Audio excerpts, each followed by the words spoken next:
In this course, we're going to be talking about how your body is your instrument. It's not just your vocal cords, it's your entire body. All of you singers out there who do know about diaphragmatic breathing already know that when we're singing, it's not just our vocal cords that we're paying attention to. So we've got our core and we're engaging it all the time so that we can breathe into it, expand our bellies intentionally, and squeeze while we sing a phrase so that that takes the tension away from your throat. So already there, we know that our entire body is our instrument. It's not just our vocal cords. So we're really going to be talking about how that is really important to know when talking about vocal health, but also just working as a singer.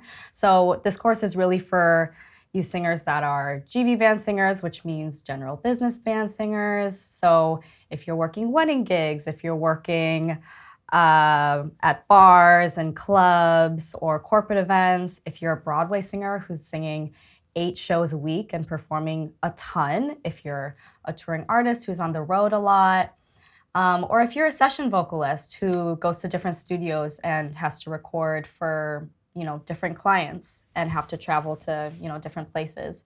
You really want consistency in your voice. You want to feel confident in every performance. You want to trust your voice, which means you want to know how your voice is going to come out every single time that you sing. You want to get to that point. But you also want to know how to work through inevitable sore throats. And that could be from having a cough, or if you have like a cold or a flu, if you have allergies, if you're on your period, if you're fatigued generally. I'm going to be sharing a lot of tips in this course that I got from just my personal experience working as a full-time musician, a traveling singer, a gigging singer.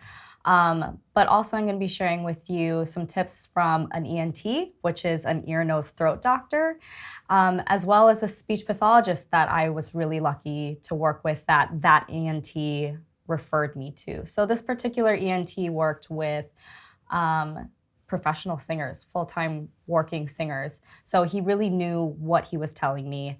And the reason that I worked with these 2 professionals is because I went through vocal injury myself. And I'll be talking a little bit more about that. But I really couldn't sing for about a year and a half. I wasn't working. So through that time, I had to really become super acutely aware of everything going on in my body because there were just things that I was missing. My body was telling me things that weren't working for me. It was telling me that my technique wasn't working for me, that my lifestyle choices weren't working for me. So I had to take these tips and build my own regimen, my own vocal health regimen, and sort of change my day-to-day life. I changed the way that I spoke, the way that I sang, the things that I ate, the things that I didn't eat, the things that I did do, the things that I didn't do. I'm going to be sharing with you guys specific examples from my life and the tools that I use when preparing for a gig or a session, or if I'm taking care of a sore throat because I have a cold.